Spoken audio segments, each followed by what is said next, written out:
adalah definisi dari hernia diafragmatika. Apa itu hernia diafragmatika? Jadi hernia diafragmatika itu adalah keadaan robeknya diafragma, ya. Yang kita tahu diafragma itu adalah otot pemisah antara kafum torak dan kafum abdomen, ya. Dimana jika ada defek atau kerusakan pada diafragma, ya, itu biasanya organ-organ abdomen ini masuk ke dalam defek tadi, jadi masuk ke dalam rongga torak, ya. Jadi organ-organnya abdomen itu masuk ke rongga torak. Satu, karena memang ada lubang di situ. Kedua, kenapa kok bisa langsung cepat masuk? Karena apa? Karena pada kalau ini misalnya lubang-lubangnya kecil, kok bisa dia masuk di situ banyak gitu ya. Kenapa? Karena kalau lubangnya kecil, rongga torak ini kan bertekanan negatif. Dia kenapa difungsikan mempunyai tekanan negatif? Karena fungsinya adalah dia menarik udara sehingga paru-paru itu bisa mengembang begitu ya. Nah, ketika ada defek ya, satu, kalau defeknya kecil, tekanan negatif ini masih ada sehingga dia menarik organ-organ dari rongga abdomen sehingga dia masuk ke dalam rongga torak. Satu. Kedua, jika yang harus kita perhatikan adalah ketika kalau defeknya ini besar, ya celahnya itu luas, itu biasanya tekanan negatifnya hilang. Dan ini yang menyebabkan paru-paru kolaps, kemudian kedesak. Nah, nanti ada patologi etiologinya dan ada mekanismenya bagaimana sehingga akan terjadi shock atau terjadi dyspnea yang jelas pada hernia diafragmatika itu tadi. Satu, paru-parunya sudah mengalami atelektasis, ya, sudah kempes. Kemudian organnya itu masuk menekan vena hepatik, kemudian vena cava di situ, sehingga dia akan menyebabkan distress pada satu paru-paru dan adanya gangguan aliran darah, ya. Jadi sehingga terjadi gangguan aliran darah sehingga akan menyebabkan kekurangan oksigen dan biasanya terjadi kematian yang tinggi. Makanya kenapa hernia diafragmatika yang luas, ya, celahnya luas, kemudian banyak akhirnya organ abdomen ini masuk ke rongga toraks, itu menekan vena hepatika, itu tadi ya, kematian tinggi. Tapi kalau kecil masih bisa, kadang kematiannya tidak mendadak, kadang bisa kita tolong biasanya, ya. Kemudian diafragma adalah otot yang memisah, ini sudah ya, udara dapat memasuki paru-paru karena adanya tekanan negatif pada rongga torak. Nah, tadi sudah saya jelaskan ya. Jadi ketika tadi ada celah, itu dia nyedot, jadi kayak vakum gitu kan. Kalau ada rongga yang bertekanan negatif, sama kalau istilahnya kalau kita ini di ruangan yang negatif itu kan gampang itu kita sedot kita kesedot gitu kan ada. Sama kalau di gravitasi pada kita misalnya di planet mana gitu kan ya, kurang oksigen itu kan itu bisa nyedot. Kemudian kelainan berupa hernia diafragmatika memungkinkan organ-organ abdomen seperti lambung, hati, usus masuk ke dalam rongga torak karena adanya tekanan negatif tadi ya, sudah saya jelaskan. Nah, berpindahnya organ-organ tersebut ke rongga toraks itu akan menekan paru-paru dan jantung ya, sehingga sulit untuk memperos lapangan paru-paru saat mengambil nafas dan menghambat sirkulasi darah pada jantung. Berarti sudah saya jelaskan. Nah, kemudian etiologinya, jadi etiologi dari hernia diafragmatika itu ada dua. Ada malformasi, jadi yang kongenital ya, neonatus ya. Saya punya kasus ini di rumah sakit dan hewannya sekarang kita adopsi ya. Waktu itu pemiliknya keberatan dengan biaya ketika mau saya operasi, kemudian karena kondisinya lemah ya, akhirnya saya kasih obat saja, alhamdulillah membaik sampai sekarang, dan sekarang sudah gede, mulai dari kecil, dia umur 6 bulan kalau nggak salah, sampai sekarang sudah mungkin sudah setahun lebih ya si Sky itu. Dan dia memang nggak sembuh sempurna. Kalau dia exciting ya, kemudian hyper exercise gitu, dia sesek. Ada sesek itu ada, kalau dia main-main itu ada sesek sebentar gitu ada ya. Karena memang dia mempunyai kelainan mulai kecil ya. Jadi kelainan pembentukan diafragma. Jadi yang biasanya dikenal dengan istilah kalau hernia diafragmatika yang terjadi pada anak-anak itu adalah peritoneal perikardial diafragmatic hernia atau PPDH ya. Jadi kematian pada umur muda itu cukup besar ya kalau dia tidak bisa mentolerir kondisinya atau apa namanya kelainannya itu cukup parah ya, itu sehingga kematian pada umur muda itu cukup tinggi ya. Kemudian sering pada hewan-hewan muda pastinya ya. Ada congenital pada jenis ras Weimaraner dan Cocker Spaniel. Ini dia mempunyai apa istilahnya itu apa predisposisi ya. Dia mempunyai faktor predisposisi untuk banyak keturunannya itu mengalami PPDH, peritoneal perikardial dan refraktif hernia. Nah, yang paling sering kita jumpai di lapangan itu biasanya yang karena trauma ini. Ya, karena trauma ketabrak. Nah, itu tadi yang saya katakan tidak pulang 3 sampai 5 hari tiba-tiba pulang dalam kondisi sesak.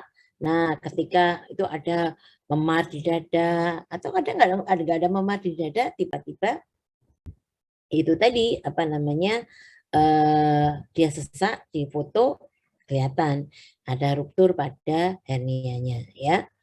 Kemudian biasanya trauma ini dibagi atas akut dan kronis. Jadi kalau akut itu kurang dari 14 hari, jadi mortalitasnya lebih besar daripada yang kalau kasus kronis ya pada anjing 27,8%, kalau pada kucing 20%. Jadi tingkat kematian lebih tinggi pada anjing dibanding kucing ya, karena kucing itu kan katanya ada punya 9 nyawa itu tadi ya. Nah, ini patofisiologisnya ya, patofisiologis dari kenapa sih akhirnya kematiannya kok tinggi, biasanya terjadi hipoksemia itu kenapa ya. Jadi ada 3 posisi sebenarnya itu karena semuanya karena herniasi organ ya. Jadi kita lihat di sini. Ketika diafragma itu mengalami kerusakan ya, fungsi mekanik diafragma itu dalam memisahkan antara rongga torak dan rongga abdomen itu hilang ya, tidak ada ya. Kemudian tadi akhirnya terjadi hernisiasi organ ke rongga torak yang kemudian akan menyebabkan gangguan inspirasi ya. Karena apa tadi gangguan inspirasi karena organ abdomennya itu mendesak paru-paru sehingga paru-parunya sulit untuk mengembang. Itu intinya ya. Makanya tadi disebut dengan pleural space occupying atelectasis ya. Kemudian juga akan terjadi gangguan aliran darah hepatik tadi saya sebutkan karena organ-organ ini juga menekan vena hepatik akhirnya ya. Sehingga terjadilah peningkatan cairan hepatik, kemudian terjadilah peningkatan permeabilitas sehingga terjadilah pleural effusion ya, sehingga akan terjadi distress respirasi dan terjadilah hipoksemia ya. Kemudian herniasi organ ini juga akan mengganggu aliran balik vena ya. Penurunan ini akan menyebabkan jadi vena yang harusnya kembali ke jantung ini tidak ada sehingga akan terjadi penurunan curah jantung ya. Terjadi hipovolemia karena tidak ada aliran darah yang cukup di situ, maka kita tahu darah ini pembawa oksigen, maka juga akan terjadi hipoksemia. Jadi hipoksemia ini bisa karena gangguan dari aliran darahnya, bisa jadi karena adanya tekanan gitu ya.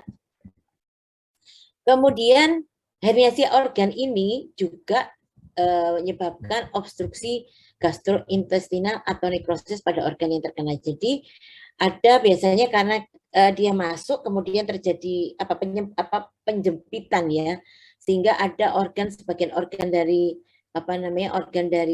organ abdomen ini kecepit karena masuk ke dalam misalnya rongganya kecil, misalnya lambung. Nah ini kecepit, jadi lambungnya sebagian kecepit begini. Nah ini akan terjadi dilatasi lambung atau bahkan terjadi volvulus, pemelintiran. Nah ini yang dikatakan nanti kalau yang hal-hal yang lain tadi biasanya penanganan operasinya masih bisa ditunda dan biasanya memang operasinya lebih baik tidak langsung dioperasi. Kita perbaiki dulu kondisinya ya, baik kalau misalnya dehidrasi, jadi kita perbaiki dulu sirkulasi darahnya, kemudian kita berikan oksigenasi untuk membantu agar tidak terjadi hipoksemia. Itu memang secara teori ya, dan sudah dilakukan penelitian, penundaan 24 jam itu kemungkinan keberhasilan operasinya lebih besar bila dibanding jika langsung dilakukan operasi. Begitu. Jadi diperbaiki dulu fungsi fisiologisnya. Itu akan memberi memperbaiki kondisinya, itu akan memberi kesempatan tubuh itu untuk memperbaiki fisiologisnya, sehingga tingkat keberhasilannya lebih tinggi dibanding ketika ketika sudah didiagnosa ini ada diafragmatika, kondisinya masih jelek, langsung dilakukan operasi. Kecuali bila ada kondisi seperti ini, dilatasi lambung atau volvulus, ini yang dikatakan termasuk kategori emergency surgery. Ya, jadi kalau seperti ini harus langsung, nggak bisa ditunda lagi kalau ada dilatasi lambung atau volvulus pada usus maupun lambung. Gitu ya. Ada pertanyaan?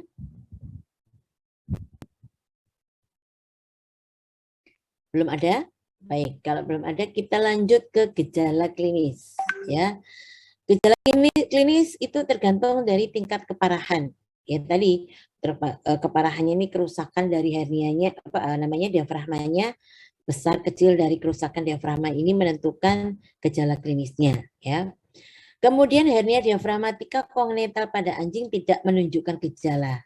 Ya, biasanya kalau dia baru exercise, bermain yang exciting, itu baru kelihatan gejalanya. Ya. Trauma hernia diafragma dapat menyebabkan kesulitan pernafasan yang signifikan, dan ini menjadi istilahnya patognomonis, gejala yang patognomonis. Ya. Kemudian bila terjadi trauma, ya karena trauma bukan karena kongenital, itu bisa terjadi patah tulang rusuk, laserasi paru-paru, memar pada paru-paru, ya, bisa terjadi pneumotorak atau hemotorak, dan bisa terjadi pleural effusion, ya. Organ abdomen yang memasuki rongga dada ini dapat lebih lanjut mengganggu kemampuan untuk memperluas paru-paru, maka akhirnya terjadi atraktasis dan terjadi distres respirasi ini biasanya. Nah ini gejala klinisnya ya. Jadi kalau ringan, kesulitan bernafasnya juga ringan ya, terutama ketika stres atau olahraga saja baru kelihatan ya. Kemudian periode gangguan pencernaan ringan mungkin karena tadi ada yang kecepit, kemudian yang pulus, tapi yang tidak total ya, sehingga kemungkinan ada pendesakan dari organ itu bisa mengganggu gangguan pencernaan ya. Kasus yang parah atau akut ya, jadi yang parah atau akut itu malah gejala klinisnya akan tampak jelas ya. Jadi biasanya nafasnya cepat ya dan dangkal, jadi dia baik amplitudo maupun frekuensinya akan cepat ya. Kemudian irama jantungnya juga abnormal. Kemudian terjadi gejala shock sistemik ya. Aliran hemodinamiknya terganggu ya kan, karena tadi ada gangguan penekanan pada vena hepatik dan vena cava ya. Kemudian yang jelas kalau dia parah banget, perut ini ketika kita palpasi itu kosong karena organ abdomennya itu masuk ke dalam torak. Jadi kalau kamu nggak memegang lambung, nggak memegang usus, itu nggak ada. Ya, semua masuk ke rongga torak. Nah itu cukup itu cukup parah kalau seperti itu. Nah ini adalah gejala khas pada kucing yang mengalami hernia diafragmatika. Lihat. Nah dia biasanya abdomen, ya tidak ada torak sama sekali ya. Jadi toraknya nggak besar, nggak bergerak sama sekali. Nah ini pernafasannya abdominal, ya, itu. Kalau pernafasan yang normal kan abdominal, ya kan. Nah ini abdominal full, ya, toraknya tidak terjadi pengembangan, ya, tidak ada pernafasan aktivitas pernafasan sama sekali, ya. Cukup jelas ya gambarnya, videonya? Oke, baik. Kita lanjut ke apa? Bagaimana kita melakukan diagnosa dan apa diagnosa bandingnya biasanya ya. Jadi pasti riwayat medis anamnesa ya. Kalau misalnya kejadian pada anak-anak itu yang agak membingungkan. Itu ada apakah kongenital ataukah trauma ya. Tapi kalau sudah dewasa pasti karena trauma kita gali pertanyaan apakah dia pulang, apakah kapan dia nggak pulang, kemudian apakah dipukul, apakah ditabrak. Nah, itu nanti itu bisa kita ketahui penyebabnya akhirnya ya. Sorry.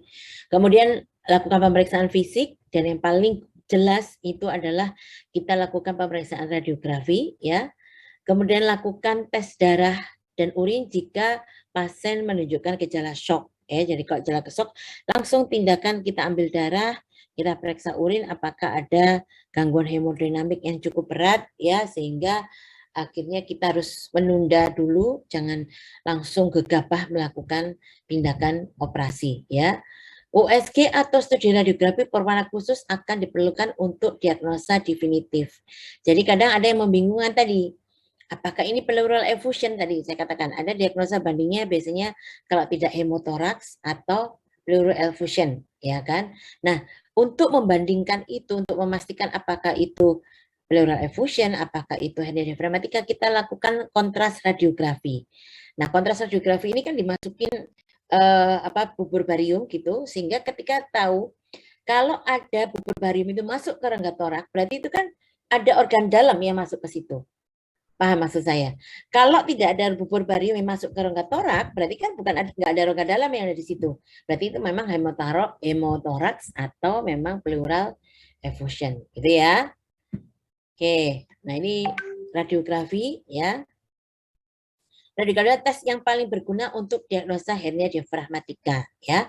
Pandangan radiografi pertama adalah posisi yang tidak menyebabkan distress respirasi.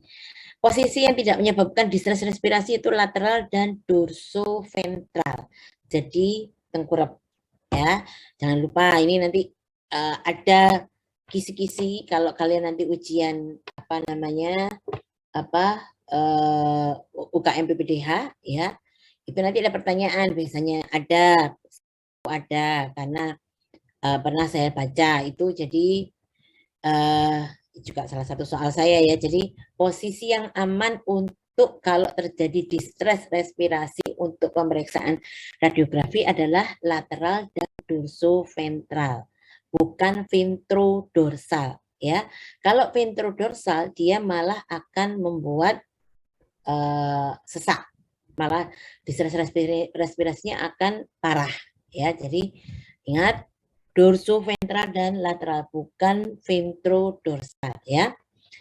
Kemudian juga kita meminimalisir penggunaan obat-obat sedatif ya dan restrain yang berlebihan. Jadi makanya biarkan dia tenang, kita lakukan restrain yang lembut ya.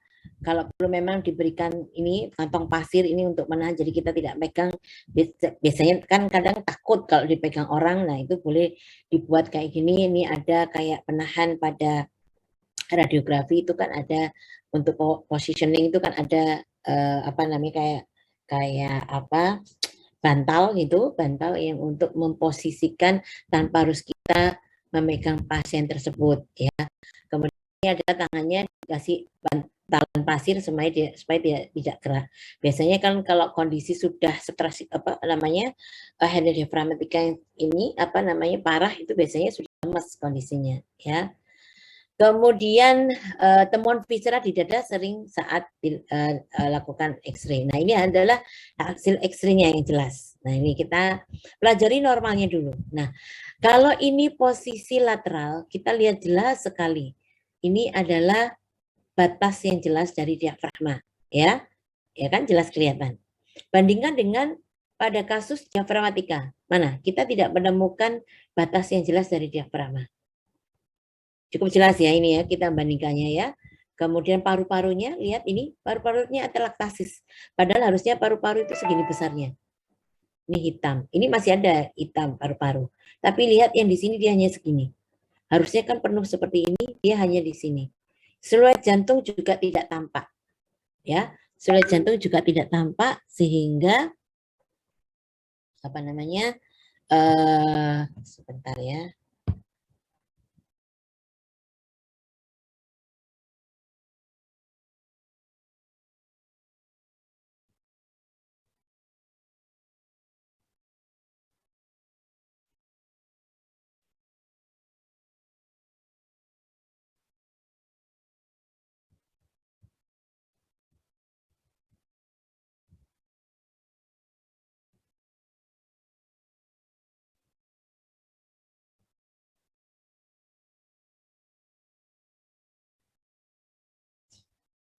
Oke, ya jadi seperti ini ya kalau lateral. Nah, ini kalau posisi dorsoventral ya.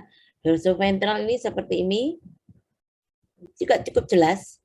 Surat jantung juga jelas ya. Nah, bandingkan dengan kondisi kalau hernia diafragmatika, lihat kalau di sini kita bisa melihat bahwa nah, kita selalu kenapa kita harus melakukan paling tidak itu 2 posisi dalam melakukan pemeriksaan radiografi. Kenapa?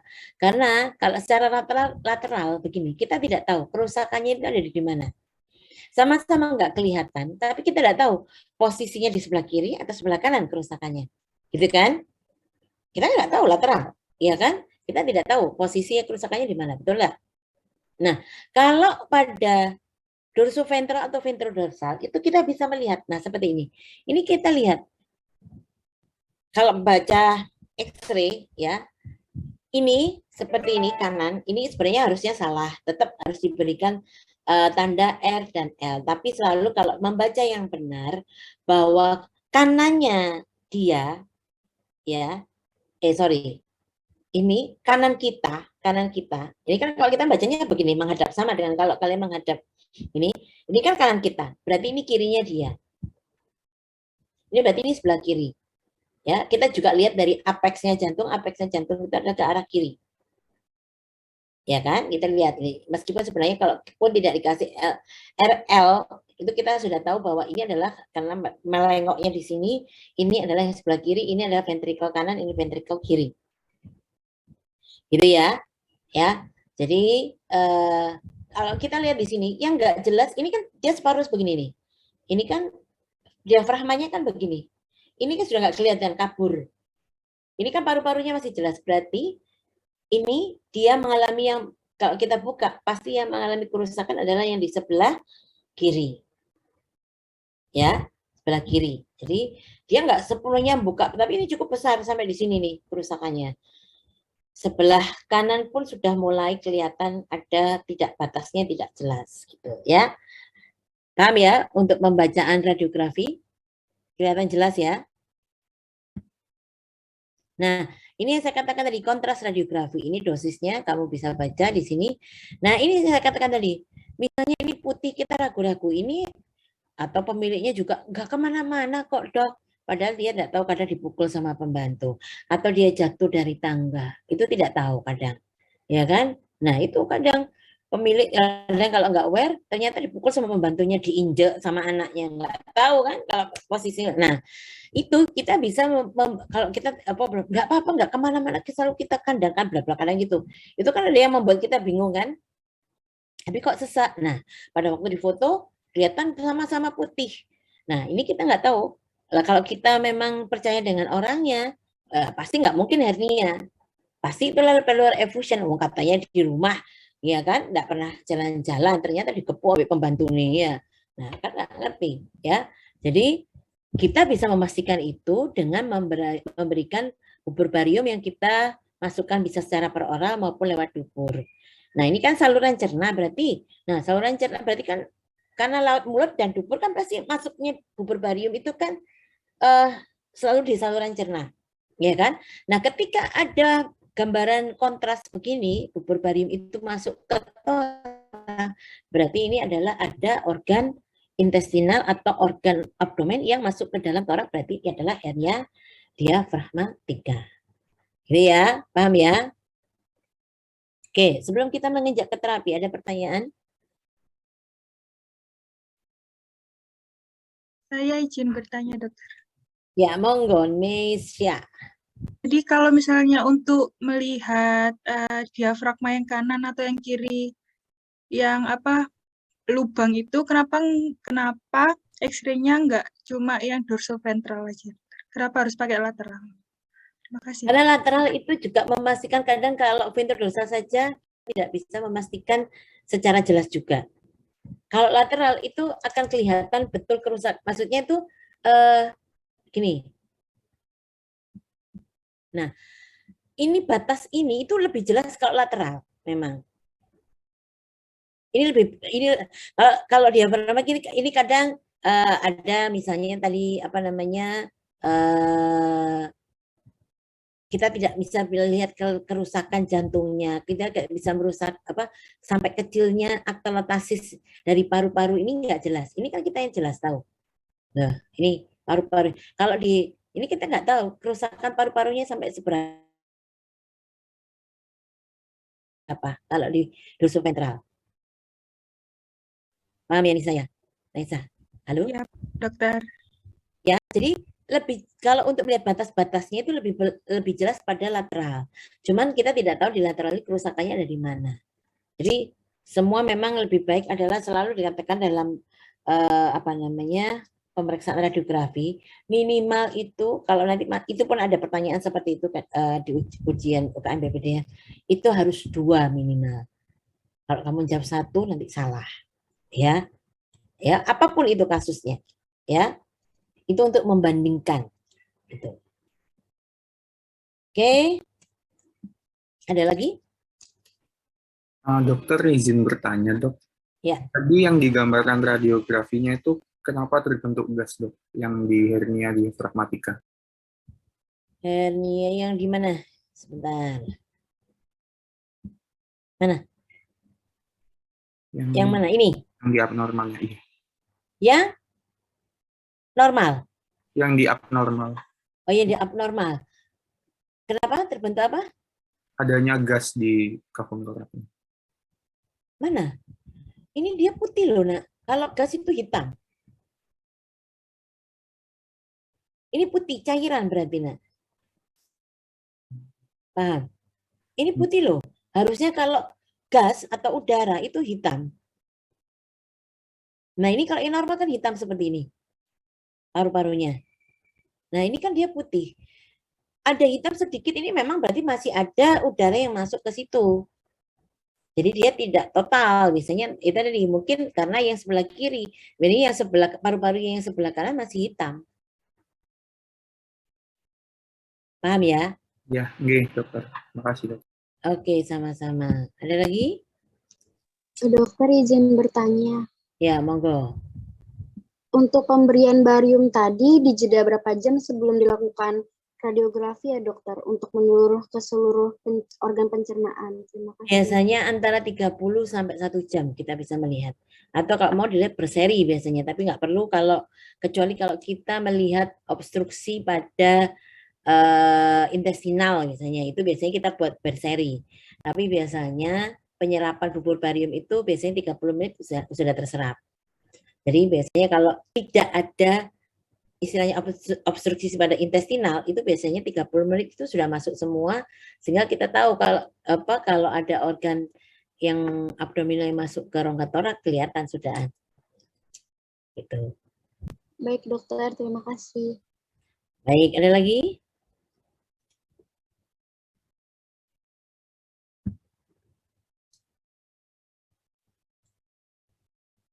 Ada lagi? Tidak ada? Baik, kita lanjut ke terapi. Ya, kita lanjut ke terapi. Jadi, memang hanya satu yang direkomendasikan adalah operasi. Kalau kasusnya Sky itu mungkin karena masih kecil, jadi tidak perlu dilakukan operasi karena mungkin lubangnya juga tidak terlalu besar. Dan kelihatan kok waktu itu saya menyimpan fotonya antara sebelum dan sesudah terapi itu sangat berbeda. Ya, jadi itu bagus sekali kalau ini saya pengennya mau menulis menulis kasus tersebut tapi kok nggak sempat ya. Jadi itu, nah ini tadi harusnya operasi. Tindakan operasi segera mungkin bila si pasien stabil dan aman untuk dilakukan anestesi. Intervensi bedah pada 24 jam pertama biasanya menghasilkan tingkat mortalitas yang tinggi. Nah, itu sudah saya katakan di awal ya. Jadi sebaiknya memang ada penundaan dulu, kita perbaiki dulu kondisinya ya. Baik kita lakukan terapi cairan ya, bisa kita lakukan kombinasi kristaloid dan koloid terapinya ya, cairannya. Sudah tahu kan, itu nanti ada dengan Prof. Bambang ya, kalau untuk terapi cairan ya nanti kuliahnya. Jadi kenapa diberikan kristaloid dan koloid campuran? Karena biasanya kan koloid ini yang bisa lebih bertahan pada pembuluh darah. Sedangkan tadi pasti ada gangguan pada hemodinamiknya, sehingga makanya lebih baik ada diberikan terapi cairan koloid dan kristaloid. Kenapa tidak koloid saja, Dok? Karena koloid saja itu akan juga meningkatkan permeabilitas, bisa meningkatkan kebocoran nanti malahan. Makanya diberikan kristaloid yang juga akan mempercepat kalau kristaloid itu kan kebaikannya dia lebih gampang untuk menyebar, diserap ya, sehingga penanganan untuk dehidrasi itu lebih cepat dibanding koloid. Paham ya? Jadi kalau kamu nanti pernah terapi cairan lebih detail ke nanti dengan Prof. Bambang ya. Jadi kenapa kalau dehidrasi berat itu kita lebih banyak ke kristaloid, tapi kalau misalnya dengan ada perdarahan itu biasanya kita koloid, karena cairan koloid itu yang bisa bertahan lama pada saluran pembuluh darah ya, pada pembuluh darah. Kemudian hati-hati pemberian cairan ini juga akan berisiko menyebabkan edema pulmonum. Nah ini, kalau kita memberikan koloid yang terlalu cepat dan terlalu banyak, ini akan terjadi risiko terjadinya edema pulmonum bila tidak terkontrol, terutama pada kondisi alektasis. Kenapa? Pada kondisi atelektasis ini edema pulmonum lebih gampang terjadi. Karena kalau sudah terjadi atelektasis, paru-paru ini tidak bisa mengembang. Ya, tidak bisa mengembang, akhirnya tidak ada istilahnya kontrol hemodinamiknya, kemudian dia mengeluarkan cairan itu juga nggak ada, sehingga lebih gampang terjadinya edema pulmonum ya. Rekomendasi untuk kita melakukan dosis untuk kalau ada hernia diafragmatika adalah 5 sampai 10 cc per kilogram berat badan per jam ya. Preoksigenasi ini bila terjadi dyspnea, cyanosis, takipneu dan takikardi ini cukup membantu. Ya, keputusan emergency surgery dilakukan bila kondisi tadi, bila ada volvulus atau terjadi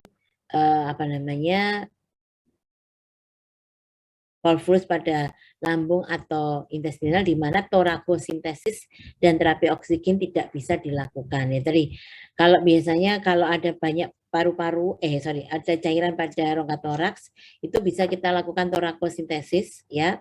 Dan terapi oksigen ini kalau misalnya diberikan terapi oksigen dalam waktu 12 jam tidak mengatasi, maksudnya tetap sesek, ya langsung dilakukan operasi ya.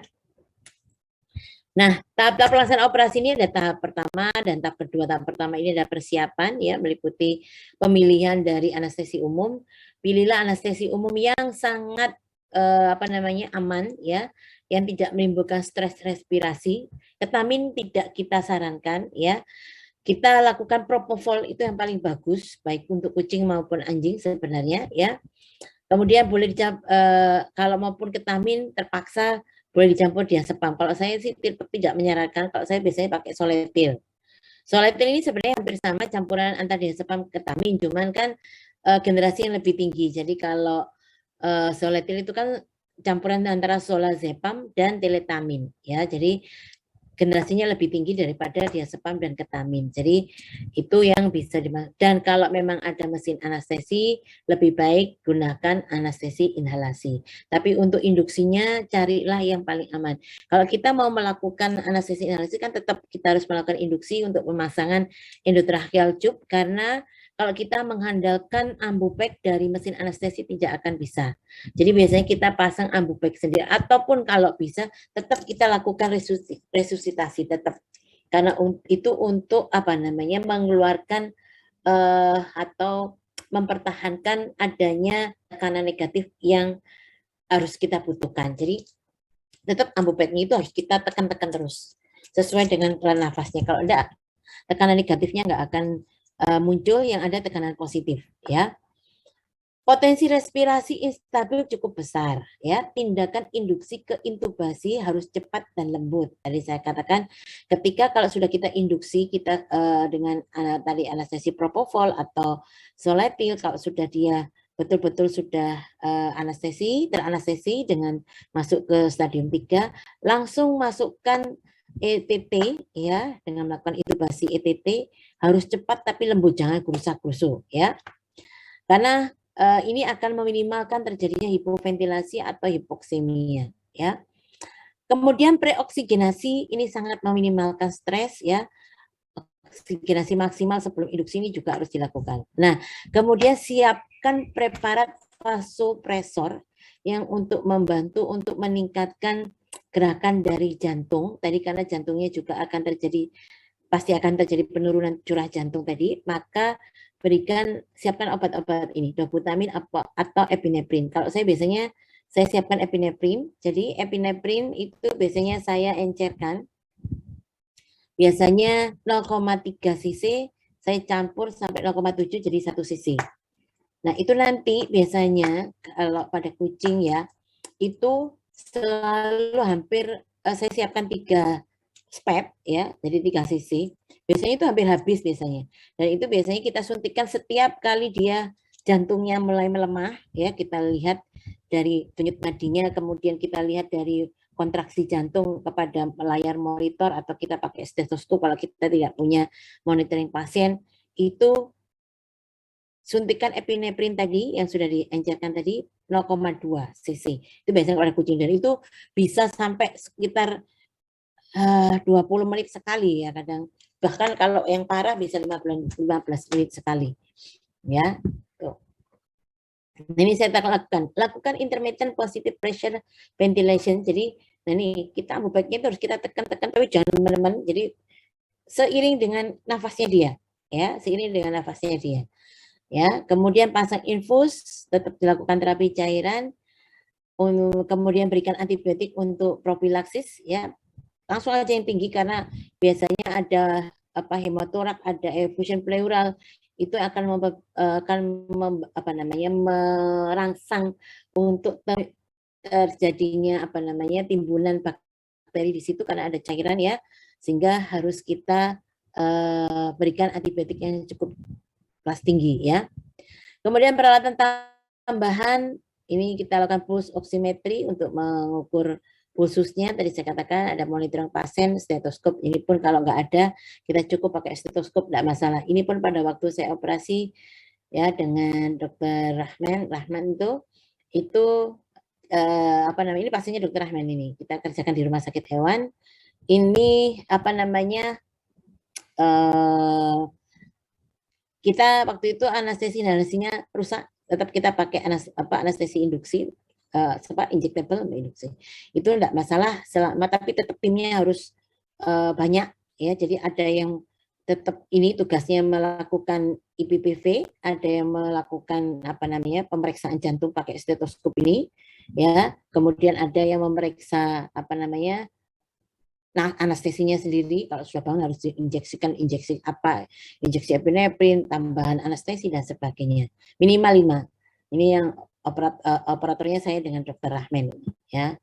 Nah, ini kemudian kalau sudah masuk, ITT sudah disiapkan, IPPV sudah dilakukan, masuk ke tahap 2, ya, yaitu dilakukan laparotomi, ya. Jadi kalau laparotomi itu kita melakukannya beda dengan kalau kamu melakukan OH, yaitu kita lakukan pada cranial midline, ya. Jadi bukan pada caudal midline, kita lakukan cranial midline, yaitu pada antara mulai dari siphoideus sampai pada umbilikus kalau hernia diafragmatika, ya.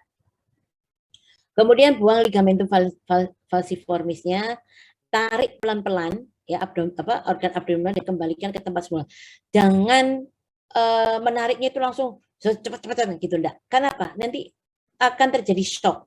Karena sebenarnya kan organ ini masuk ke celah sini, itu kan lumayan menutup. Jadi tekanan negatifnya kan masih ada. Karena kan tertutup, jadi kebuntu oleh organ abdomennya ini. Betul? Paham ya di sini ya? Ketika kalau kamu menariknya itu cepat, nanti tekanan negatifnya itu akan cepat hilang. Pelan-pelan sambil ini kita tutup pakai tangan, sehingga tekanan, meskipun tadi IPV itu terus dilakukan untuk mempertahankan tekanan negatifnya, ya, tapi ini pun tidak boleh ditarik secara cepat, ya. Bila terjadi pelekatan pada hernia kronis, pisahkan dengan blood dissection, ya. Jadi jangan pakai gunting, tapi pakai artery clamp, ya, atau alat dissection itu seperti apa namanya, Renault forceps itu bisa digunakan. Kemudian kalau setelah dilakukan reposisi sudah selesai, sudah dijahit semua seperti ini. Nah, benang yang digunakan adalah benang absorbable atau benang non absorbable boleh, tapi saran saya gunakan benang yang sintetik, baik maupun non absorbable. Jangan digunakan benang yang alami seperti catgut, slick itu tidak disarankan, ya. Kenapa tidak boleh? Karena catgut ini kita itu pengennya permanen. Kita tidak tahu kapan nanti dia jebol lagi kan. Nah, ini harus betul-betul benangnya ini kalau bisa lama bertahan di sana, atau bahkan kita pakai benang yang non absorbable. Tapi harus sintetik. Kenapa? Kalau tidak sintetik itu dia karena benang-benang yang alami itu bersifat kapiler. Apa itu bersifat kapiler? Biasanya dia menyerap cairan dan menyerap infeksi, sehingga akan terjadi infeksi kalau tidak diangkat. Nah, kalau yang sintetik itu tidak masalah, bahkan kamu pakai yang non absorbable tidak masalah. Ya, kalau saya biasanya pakai yang monofilamen yang non absorbable, ya, golongan proline dan sebagainya, ya. Kemudian jahit pada permukaan interkostal dilakukan dengan menggunakan benang poliglaktin. Nah, ini proline ini tadi isinya poliglaktin, ya. Dengan jahitan menerus. Kenapa dok kalau jahitan menerus? Kan nanti bahaya. Kalau gini, kalau saran saya, kalau bukaannya itu tidak terlalu lebar, pakai menerus. Tapi kalau bukaannya lebar banget, boleh pakai menerus, tapi berapa jahitan atau berapa senti gitu harus disimpul. Kemudian teruskan lagi. Kenapa tidak boleh pakai terputus saja dok? Terputus itu akan berisiko membuat celah, satu. Kedua, balutannya yang terlalu banyak itu akan menyebabkan granulasi, dan itu akan menyebabkan adesi, itu juga cukup bahaya. Paham ya? Ada pertanyaan sampai di sini? Kalau tidak ada, ini tahap 3, masuk ke tahap 3. Kalau sudah tertutup, ya, nah ini ada 2 cara untuk mengembalikan dan menarik udara. Kan tadi kan terbuka, pasti ada udara yang masuk, ya kan? Padahal kan itu sebenarnya rongga torak itu kan kosong. Rongga torak itu kan harusnya kosong, tidak ada udara yang masuk. Tapi karena adanya celah, berarti ada udara yang masuk di dalam rongga toraks tersebut, ya. Nah, oleh karena itu, maka lakukan penyedotan udara. Nah, teknik penyedotan udara itu ada 2. Jadi ada yang di cupnya ini, ya, cupnya ini, jadi apa namanya, chest tube itu biasanya ada yang ditinggal selama 2-3 hari, ada yang diambil. Kalau saya langsung saya ambil, karena apa? Memang resikonya kita tidak bisa memastikan bahwa nanti ada udara lagi yang ada masuk di situ. Tapi kalau kita yakin, maksudnya dengan disedot banyak, kemudian kita tahu tanda-tandanya, ya, bahwa udara itu sudah kosong, itu biasanya diafragmanya cekung, lekuk begini, ya. Tapi kalau dia belum, diafragmanya itu masih cembung, tuh biasanya. Dan biasanya sih, saya sih kira-kira itu biasanya kalau beratnya 3 kilo, udaranya itu paling banyak adalah sekitar 10 kali dari beratnya. Jadi biasanya kita buat kira-kira nyedotnya itu 30 cc, kalau mau lebih 50 cc ya enggak apa-apa. Yang kedua itu tinggal 2-3 sampai 3 hari, ya. Atau sampai 5 hari, ada yang sampai begitu. Kalau saya terus terang tidak suka, karena apa? Karena saya tidak bisa mengontrol ketika kita lepas tube-nya, chest tube-nya itu atau kateternya itu kita tidak tahu bekas dari tube-nya itu membuat lubang atau tidak. Nah, kalau membuat lubang kan bahaya, ya kan? Nah, Kalau saya kenapa langsung saya ambil, karena saya sudah bisa yakin bahwa sudah tidak lubang karena sudah retest pada waktu itu, sehingga kita tidak ada khawatir ada lubang ketika kita sudah menutup dinding torak dinding abdomennya tadi itu. Ya, jadi nanti ada di videonya ini, coba kita lihat, nanti kalau ada mau tanya silakan. Kita perhatikan dulu. Ya, ini insisinya, ingat pada cranial midline, ya, cranial midline.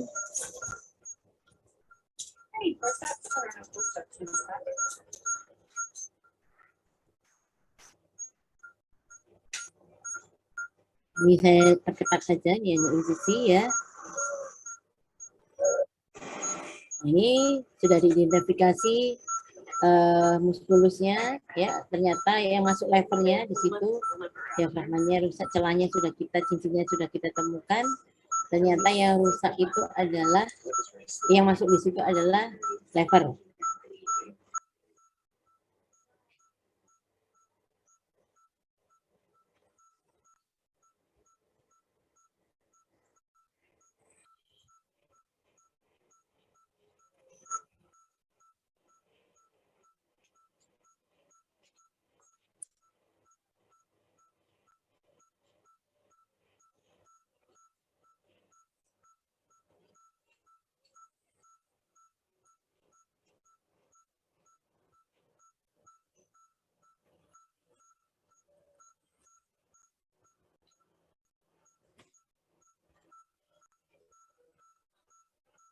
Can you adjust my light so that it's going into the bulkheads?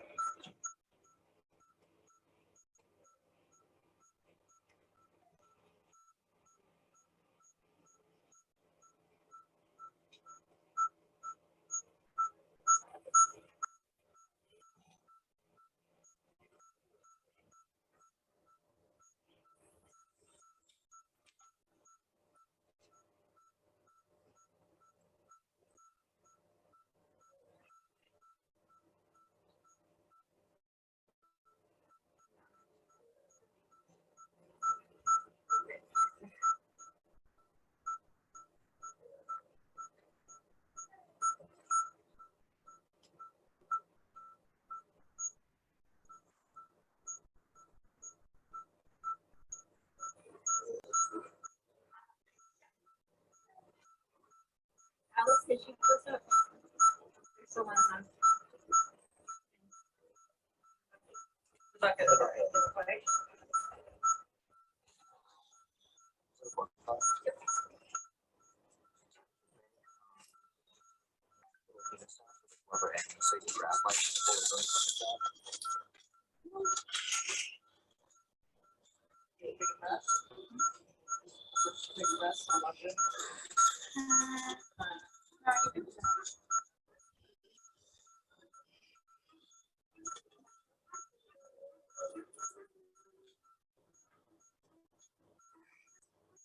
Now that everything's in place, we can see your liver there.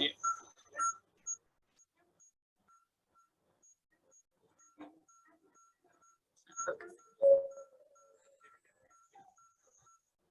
So we're gonna go ahead and close. Doing good.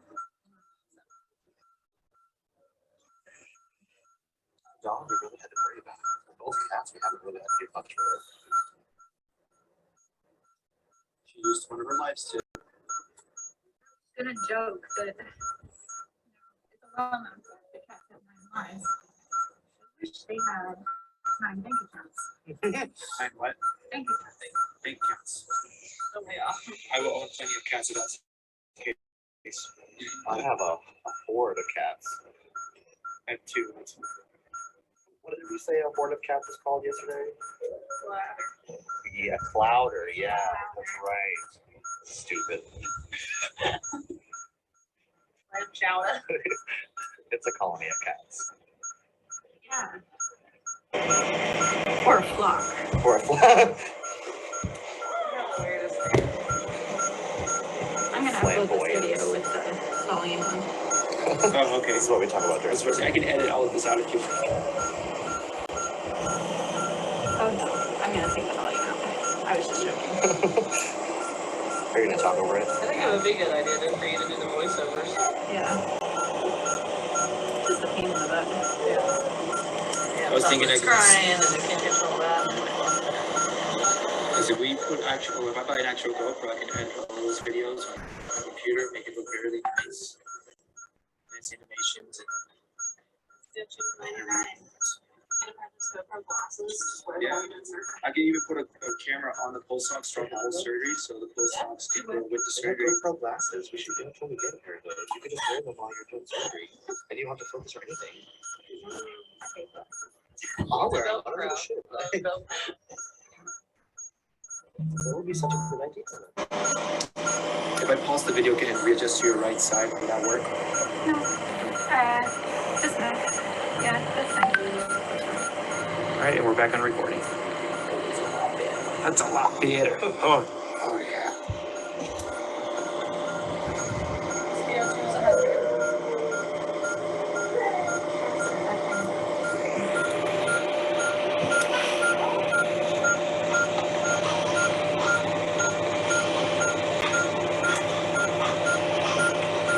How's that bulldog?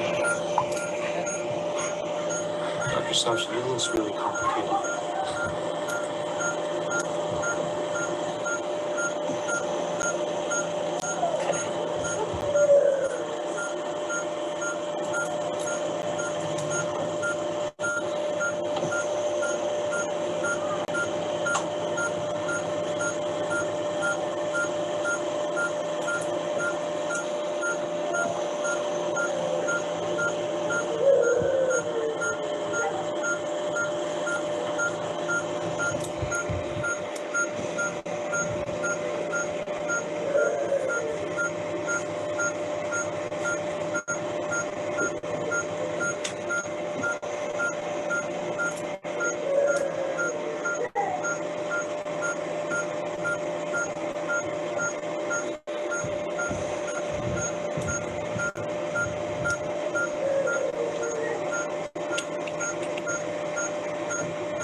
A lot left.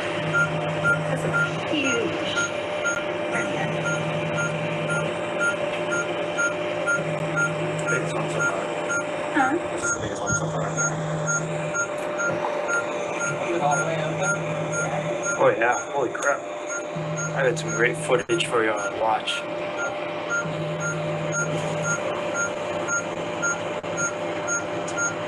Big hole. It'll suck to be a human and have that. Adjust my light again, please.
Alright, let's go ahead and start opening the red rubber and the sterile syringe. Right there. Shelby, can you do that, please? Sorry, Christine, it's for, what do you mean? They're right there. Where's it at? I had them out. I don't see a red rubber. Okay, well, there's one right there. In your cabinet. Here, right there on the table. On the other side, babe. There, got it.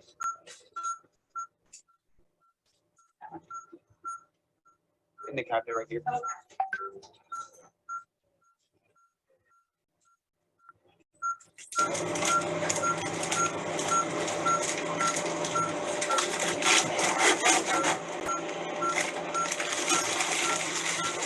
Right, and the syringe.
Problem with that is lens healing.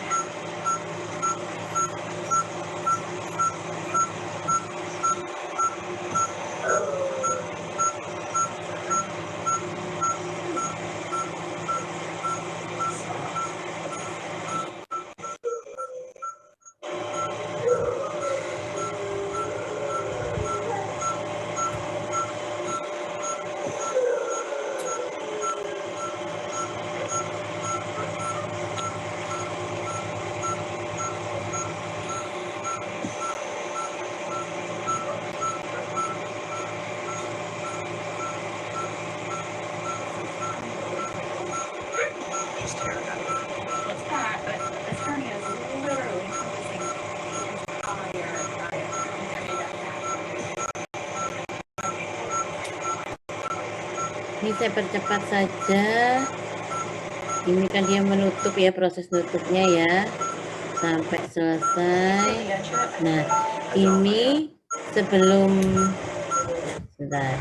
Nah ini sebelum selesai ditutup, ujungnya itu dipasang polikateter seperti ini ya. Kemudian diberikan, ini benangnya nggak disimpul, dilakukan stay sutur saja ya, stay sutur begini ya. Nah kemudian tangan asistennya kita megang ini untuk membuntu ya, untuk membuntu lubangnya tadi untuk menekan lubangnya tadi biar betul-betul kedap udara ya. Nah ini kita sedot udaranya. Nah ini dikasih arteri clamp ini fungsinya ketika kalau kita sudah selesai nyedot dibuang. Nah sedot kalau mau ini kan sedot kosong gitu. Nah baru kalau mau dibuang, kenapa harus diklaim? Karena biar udaranya nggak masuk lagi kan, sama saja kalau nggak diklaim. Jadi dibuntu supaya bisa diambil, gitu kan? Nah ini diklaim, diambil supaya dibuang udaranya. Nanti ini dibuka, kita sedot lagi. Sebenarnya ada teknik yang lebih canggih ya, pakai alat 3-way itu nggak usah pakai arteri clamp, tinggal kita buka cupnya itu kuncinya nanti kita bisa. Kalau kita sama dengan kalau kita melakukan abdominosintesis itu kita pakai 3-way ya. Itu nah ini nah cirinya juga kalau sudah tidak ada udara itu biasanya nyedotnya agak susah. Nah ini kan sedotnya enteng. Ini masih berarti ada udara. Biasanya kalau tidak ada, nah ini kan kalau tidak ada udara, nanti terakhir kamu lihat itu dia langsung cepat balik gitu. Ininya sepetnya ini ininya bagian apa itu namanya lupa itu dia langsung balik ke sini kalau kita tidak pegang, jadi agak berat ya. Itu tandanya sudah tidak ada udara. Jadi kalau sekedar udara pada torak ini ketika tarik ini kita agak berat menariknya ya. Dan ini 22 minutes. I'm done already. I know. Can we get some moisture? Gotcha. Keep going.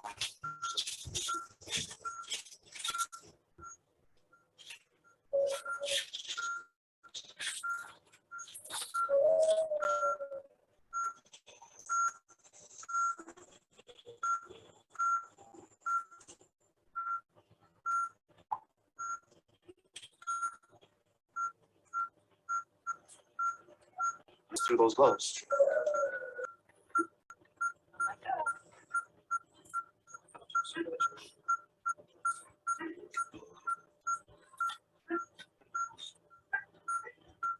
It's not all the way through, is it?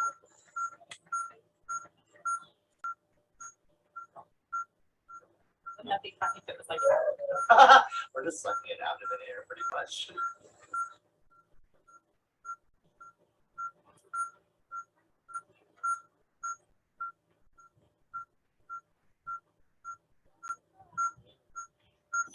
Go grab that. Out, out. Yeah.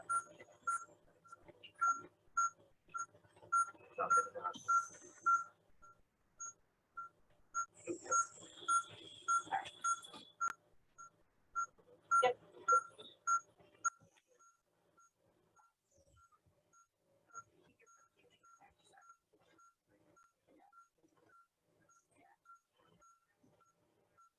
And plug the balloon.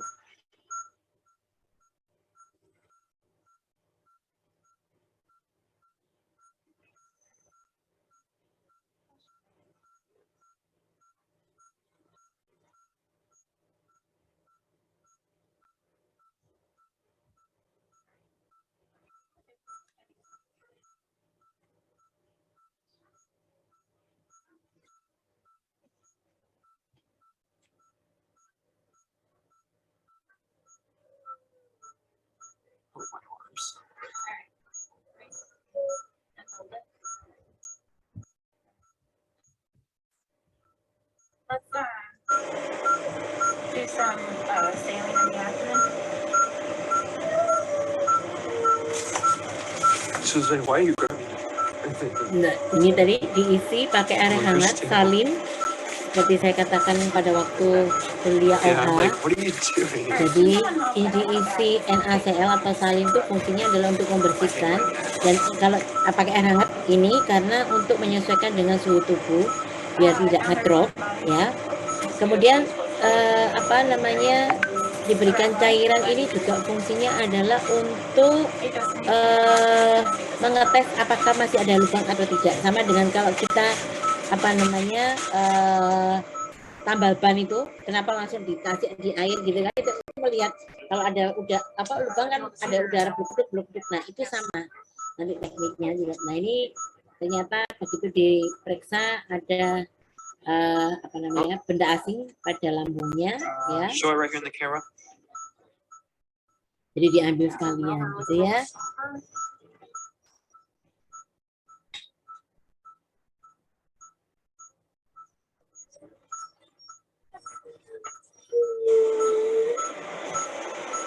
We will need section set as well.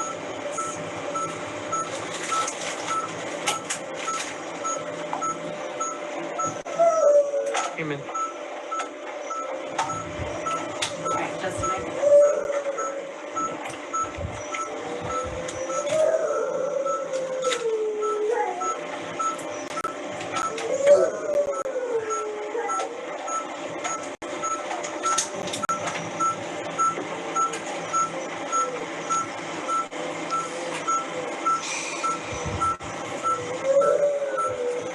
Yeah, unplug the black one. Okay. Gray one's to the oxygen. I was like, I don't want to unplug the oxygen. Can I have another regular 3-aught?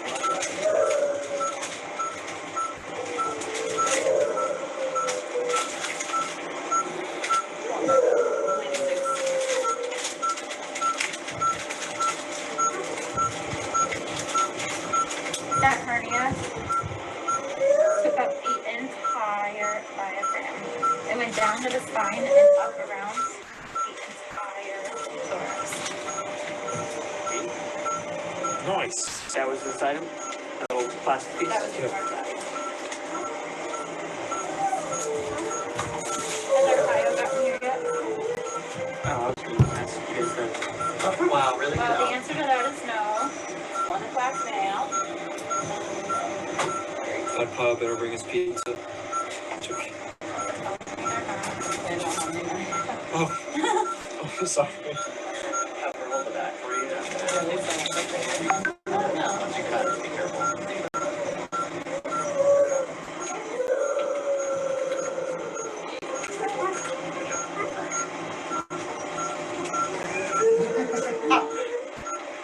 Good job, Justin. Literally cut and run. It's like, bye.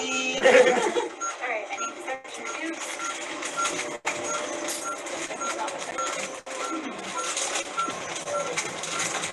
You're good.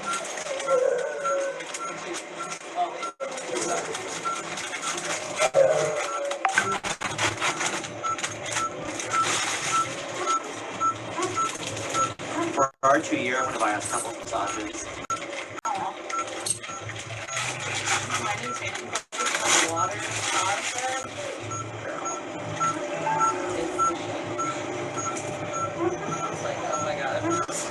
I really need a deep tissue massage. My last massage was not good at all.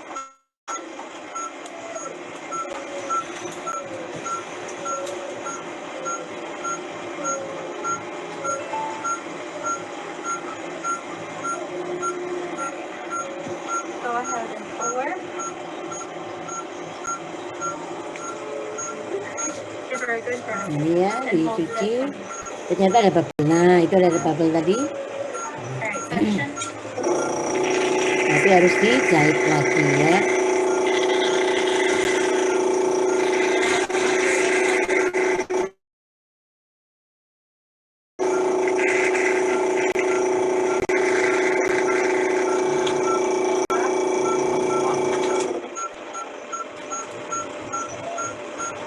Breathe again.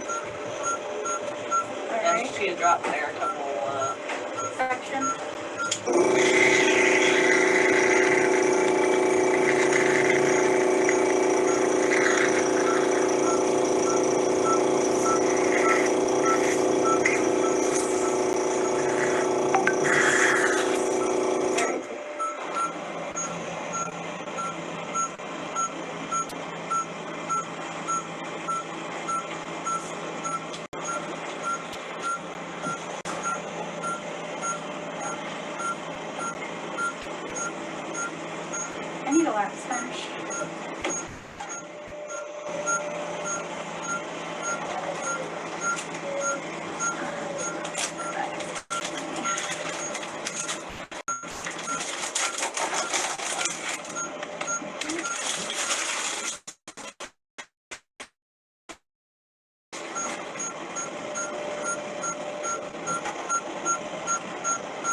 Justin can hold it.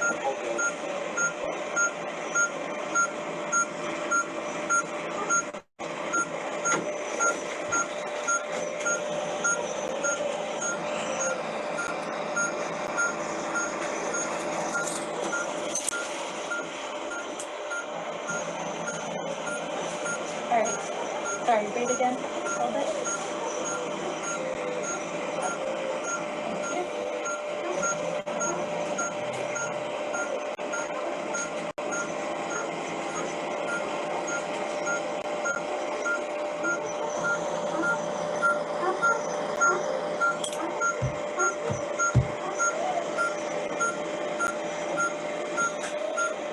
Nah, jadi kalau sudah enggak tadi dicabut, dipegang sama ini poli kateternya dicabut, kemudian tadi itu dijahit, ditutup ya.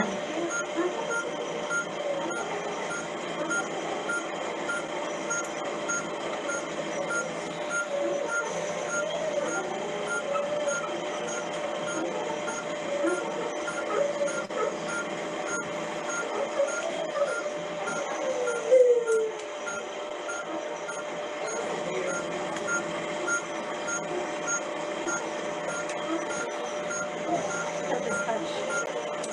Touch the table. Yeah. I sounded like it, but I didn't see it visually.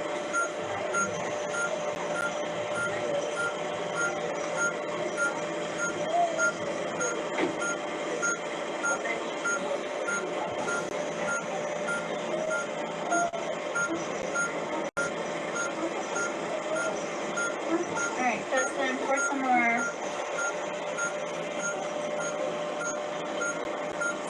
Don't want to drip on the edge. Like over the edge of the bag. Yep, the bag is not sterile. So pour Just a fast. quick pour, yeah. Good job. All right. Go ahead and breathe. And hold it.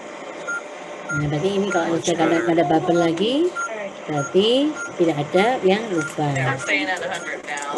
And you were suctioning the first time, it dropped down to 94 and like really fluctuating.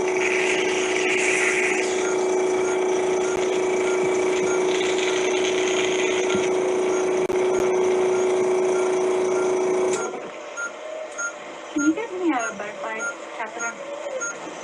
Side, the gray catheter. Are they?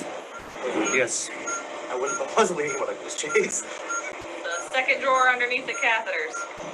Other side. Left middle. Hurry.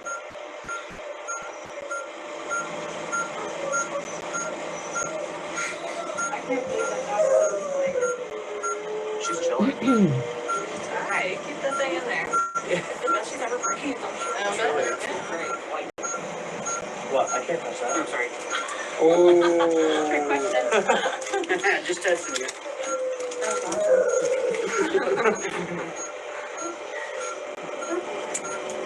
Ooh. You wanted to though. I did. In my head, I'm like, yeah, I'm gonna totally grab that. I had that on recording.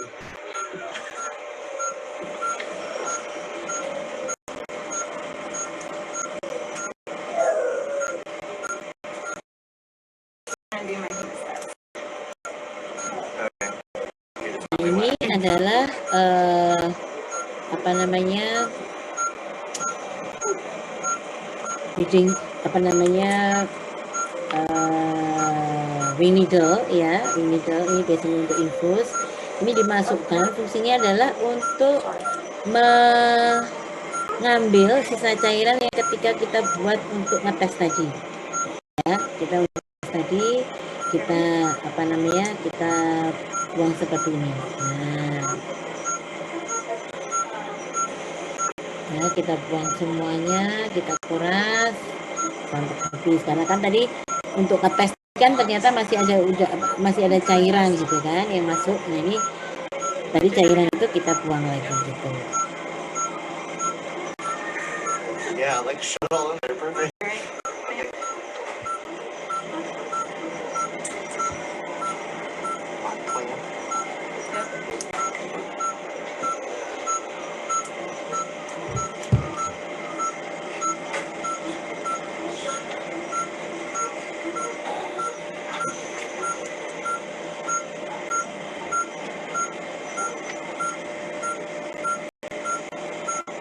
morning, Samantha Fox just texted you. How do my cultures look?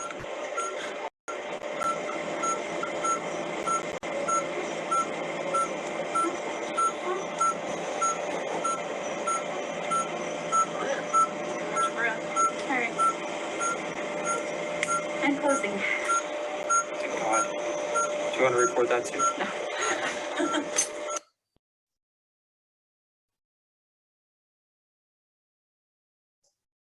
Sampai di sini ada pertanyaan, ada yang mau ditanyakan? Atau sudah cukup jelas? Dokter izin bertanya. Ya. Sebelumnya mohon maaf dokter nggak nyalain kamera karena sinyal tidak stabil. Nah, jadi pertanyaannya, misalnya ada kucingnya dokter. Nah, kucing ini selesai dari ovariohysterektomi. Nah, saat perawatan pasca operasinya itu, kucingnya tertabrak. Nah, saat pemeriksaan radiografi, ternyata terjadi hernia diafragmatika dan juga hernia inguinalis.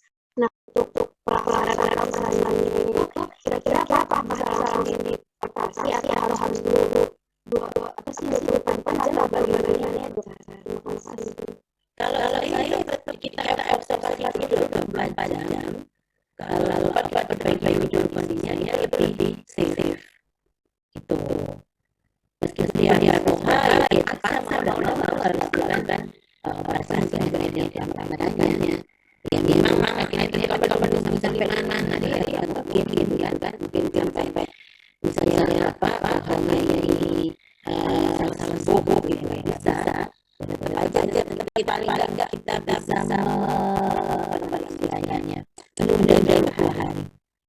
Tapi tetap harus bisa lakukan pelaksanaan secara keseluruhan dari visualisasi itu ya dari saya. Ya dokter. Lalu kalau masalahkan lagi hal-hal yang inalis itu, apakah baiknya menggunakan spesial dulu atau menggunakan kit aja tidak ada dokter?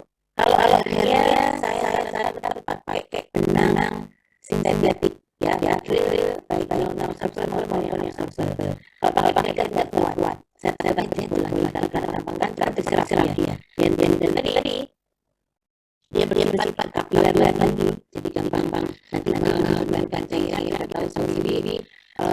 Untuk hernia ini produksi cairan yang juga cukup tinggi. Itu ya saya. Ya dokter, terima kasih. Oke, ada lagi? Izin tanya. Ya. Sampai Izin bertanya dok. Iya. Saya tadi antara klik terus saya yang selain kamar masuk rumah atau terus bagaimana terus kita menonton pakai itu. Terus bagaimana kita sama memastikan bahwa daerah semuanya itu sukses dikeluarkan sebelum menjahit kembali. Jadi setelah kita tahu dan kita tes dengan kata ya kan kita harus kita keluarkan cairannya gitu. Terus kamu tanya kita tidak pernah daerah ya. Itu tadi masa pakai jangan kecil. Kalau dia sudah ada cairan, insya Allah tidak ada. Ini kan cuma sedikit plasma tadi. Dan kita bisa kira-kira tadi maksudnya operasi ya.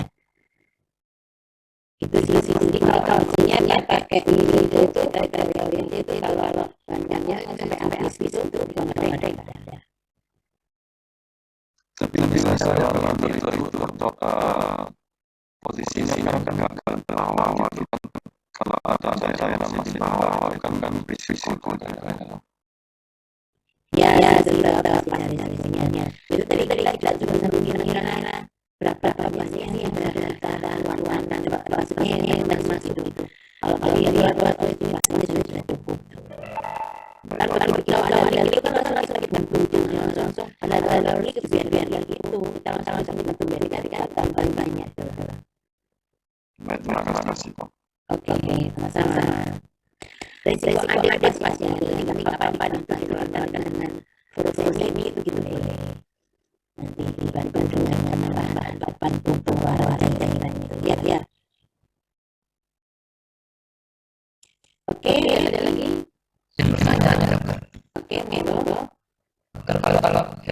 menyatakan kan ada yang nggak perlu dioperasi mungkin ya seiring bertambahnya usia makin parah ya dok ya. Sebenarnya tapi tergantung dari besar-besarnya lubangnya tadi. Kalau dia lubang kecil, biasanya itu dia satu ada sisi ya. Kedua itu kan ada kalau kecil itu kan biasanya kan organ lain dari dalam nggak masuk ke atas dan biasanya ada yang menutupi tadi. Jadi dia momentum dari lubang abdomen itu kadang-kadang dari di lubang yang lain tadi dia menyebabkan di situ. Itu bisa. Lama-lama dan malah organ-organnya itu ada itu saya pernah itu nggak mau malah pernah saya operasi pada dinding ya pada dinding dia bicara tapi dia tidak mau operasi karena kecil sih memang itu pasti kalian nih jadi itu seperti ini pokoknya dia sering apa namanya diberikan ini katanya kan organ aminnya yang masuk ke rongga turun ikut turun. Nah biasanya ada amin itu ya ada sisi dan ternyata dia hamil waktu itu. Jadi waktu itu saya agak deg-degan kan operasinya sesar. Gak mungkin dia harus dan apa lagi kan. Itu saya layakan kan enggak. Jadi saya tidak mau hati-hatinya saya buru masalah. Kemudian dia hanya saja. Jadi saya saja. Gitu. Jadi tergantung kalau besar pasti nanti nggak akan kelihatan ini kalau banyak besar pasti dia masih menimbulkan gejala dalam tiap hari sedikit dia biasa jadi itu belum tahu kalau yang kita ada dokter di rumah sakit itu sekarang sudah ada lumayan ya sudah normal tapi memang kalau lagi tapi nggak semua tapi ada satu ada apa saja kalau sampai istirahat itu dia sudah istirahat lama-lama lagi nafas gitu ya anak-anak jelas Ya, terima kasih. sama-sama ada lagi ya yang otot atau tujuh itu harus dilepaskan atau tinggalkan di situ. tinggalkan saja nggak masalah. Kalau kita melakukan omosis itu pada jantung benar-benar ada penang dan absorb dalam paling kecil ya nggak masalah karena dia tidak menimbulkan jari-jari yang berlebihan gitu. Oke, gimana? Ada lagi?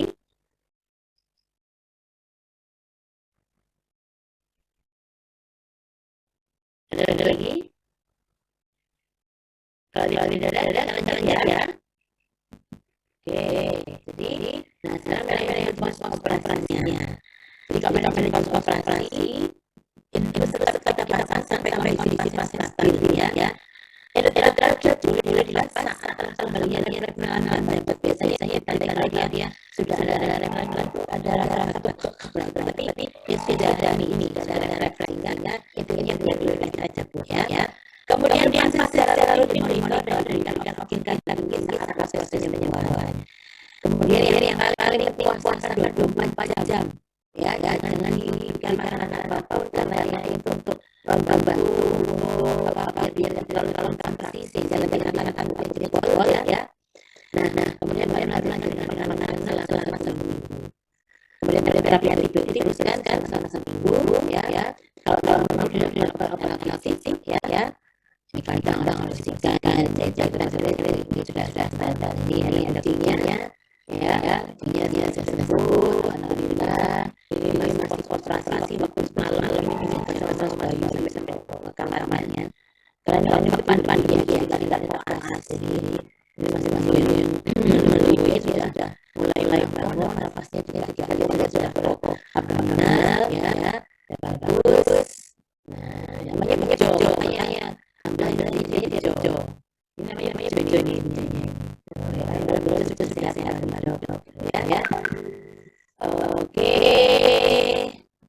Terima